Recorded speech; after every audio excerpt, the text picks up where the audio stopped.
스토리텔러 김 작가의 텔러 여러분 안녕하십니까?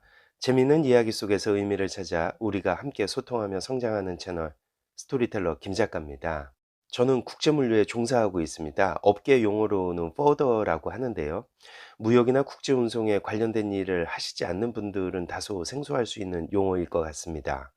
포더는 직접 해외 운송을 하지 않지만 선박회사 혹은 항공사와 무역회사를 연결, 주선해주는 업무입니다. 그래서 국제물류 주선업이라고 칭하기도 합니다. 냉전 시대를 지나 세계화의 시대에 우리나라는 무역을 통해서 급성장을 하였습니다.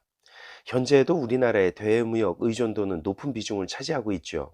그래서 우리나라는 국제 정세에 아주 민감합니다. 중동이나 러시아, 우크라이나 전쟁, 지진, 화산 폭발, 2008년 미국의 금융위기, 코로나 등은 우리나라에 경제적으로 직접적인 영향을 미치고 있습니다. 이처럼 전 세계가 세계화의 물결을 타고 발전해가는 현 시점에 국제물류를 하고 있는 저에게 이 책이 눈에 들어왔습니다. 세계화의 종말과 새로운 시작이라는 책입니다. 이게 무슨 말인가요? 그동안 세계화, 글로벌화를 외치며 전 세계가 함께 성장하였는데 이제는 그 종말과 새로운 시작이라는 말은 제게 임팩트 있게 다가왔습니다. 이 책에서 말하는 세계화는 어떤 것이고 이의 종말과 새로운 시작은 무엇인지 함께 읽어보도록 하겠습니다. 책은 전체 5부로 구성되어 있습니다. 1부 세계화의 시작, 2부 하나의 세계, 3부 과잉의 시대, 4부 불황의 공포, 5부 네 번째 세계화. 1부 세계화의 시작. 멀리 떨어진 사람들 간의 무역에는 상품과 재화 이상의 것이 수반됩니다. 그 중에 하나가 질병이죠. 흑사병은 1334년 중국을 휩쓸고 1346년 흑해까지 도달합니다. 이후 7년 안에 유럽의 8천만 명 가운데 4,800만 명의 목숨을 앗아갔습니다. 지금의 코로나 팬데믹 또한 세계 교역이 확대되면서 더 빠른 전파가 진행되었던 것이죠. 또 다른 것은 사상입니다. 불교는 2000년 전 인도에서 중국으로 수입됐고 이슬람교는 610년경 아라비아에 창건되어 713년 스페인에 이르렀습니다. 1540년대에 포르투갈의 신부들은 일본에 기독교 사상을 전파했고요. 원자재를 수입하고 완제품을 수출하여 부를 창출하는 것은 수세기 동안 전통적인 경제 사고였습니다. 이것이 바로 1700년대의 중상주의입니다. 중상주의 관점에 의하면 부는 물건을 만들고 그것들을 수출하는 데서부터 창출됩니다. 중상주의자들은 국제무역을 승자와 패자의 경쟁으로 보았습니다. 만약 한 나라가 수입한 것보다 더 많이 수출한다면 그것은 승리를 의미하는 것입니다. 만약 무역이 적자였다면 그것은 패배입니다. 사실 이러한 사고방식이 완전히 비합리적인 것은 아니죠. 이처럼 중상주의 관점에서 국가의 부를 확대하기 위해서 노력했음에도 근대 이전 시대에는 외국과의 무역이 왜 미약했을까요? 이의 주된 원인은 운송수단이 느리고 비쌌기 때문이죠. 특히 육상운송 비용은 해상운송 비용보다 더 비쌌는데요.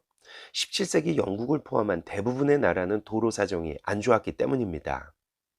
세계화가 가능해지기 위해서는 대서양을 항해하는 증기선, 전신 케이블, 그리고 국제 무역에 대한 극적으로 다른 아이디어라는 세 가지 혁신이 필요했는데요. 이 세 가지 모두 예상치 못한 자본주의의 부상과 함께 등장하게 됩니다. 데이비드 리카도우는 스페인계 유대인의 후손입니다. 리카도우는 정치, 경제학과 조세의 원칙들이라는 저서에서 핵심 사항들을 언급하고 있는데요.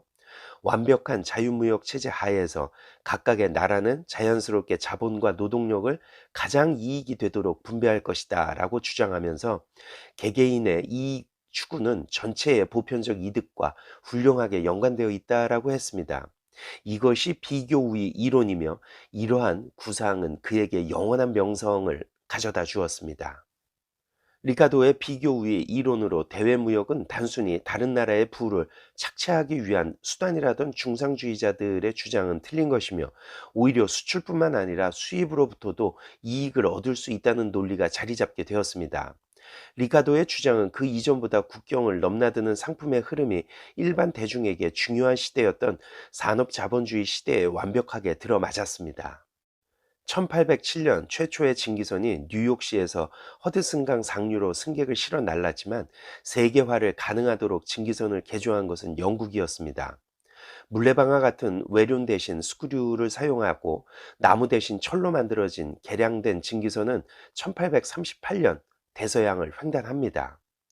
또한 1869년 개통된 스웨즈 운하는 유럽, 인도, 동아시아 사이를 오가는 증기선 선박의 지름길을 만들었습니다. 현재는 홍해에서의 후티 반군 전쟁으로 스웨즈 운하를 지나가는 상선에 무차별 공격을 하고 있어서 해상 물류에 큰 이슈가 발생한 상태입니다. 전기를 이용한 전시는 의심할 여지 없이 1800년대 통신의 가장 중요한 변화였습니다. 전시는 실시간으로 다른 나라의 물가를 알 수 있게 해주어 수출업자들은 더 이상 불확실한 상태로 상품을 선적할 필요가 없게 되었습니다. 1918년 11월 휴전으로 제1차 세계대전은 끝났으나, 휴전협정은 1억 명 가까운 사망자를 낸 독감이 세계적으로 확산되고 있는 와중에 막대한 부채를 짊어진 유럽 대륙은 전후복구를 위해 수년의 시간을 보내야만 했습니다.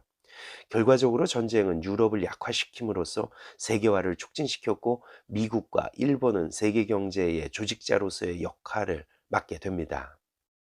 1929년 10월 29일 화요일은 대공황이 시작된 날로 역사에 기록남아 있습니다. 대공황은 상품 투자 및 인구의 보다 자유로운 이동을 빠르게 복구하려는 모든 희망을 끝장냈습니다. 디프레이션은 경제 성장을 저해합니다. 기업은 설비 투자를 미루고 소비자는 지출을 중단하죠. 내일이면 더 저렴해질 텐데 굳이 오늘 구매할 이유는 없기 때문입니다. 1930년대 초반에 전 세계적으로 이러한 일이 발생되면서 실업이 만연하게 되었습니다. 이처럼 경기 침체는 그 자체로 국제무역을 감소시켰습니다. 1939년 9월 1일 150만 명의 독일군이 폴란드로 진군하면서 전 세계를 황폐화시킬 제2차 세계대전이 시작됩니다. 1944년 7월 역사상 가장 파괴적인 전쟁인 제2차 세계대전이 6년째 접어들고 있을 때, 44개국의 경제 전문가들은 뉴햄프셔의 화이트 산맥에 위치한 휴양지인 브레튼 우주에 모여 전후 세계에 대한 계획을 세웠습니다. 브레튼 우주에서 도달한 해법은 보다 유연한 종류의 근본이제였습니다. 각 국가는 미국 달러를 기준으로 환율을 정했고, 미국은 각각의 외국 중앙은행에 이들이 보유한 달러를 온수당 35달러의 비율로 금으로 바꿔줄 것을 약속했죠. 이렇게 해서 모든 주요 통화는 금에, 그리고 서로 간에 고정됐습니다. 그러나 이러한 새 시스템에는 두 가지 허점이 있었는데요. 첫 번째는 정부로 하여금 환율을 시작점에서 최대 10%까지 변경할 수 있도록 허용했다는 것입니다. 두 번째는 국가가 근본적 불균형에 있는 경우 정부는 환율을 변경할 수 있지만, 이때 새로운 국제기구인 국제통화기금 IMF의 승인을 받아야만 한다는 것이었습니다. 하지만 근본적인 불균형이 어떤 상태인지는 정의된 바가 없었죠. 실제로 자유무역은 전체 브레튼 우즈 체제의 핵심입니다.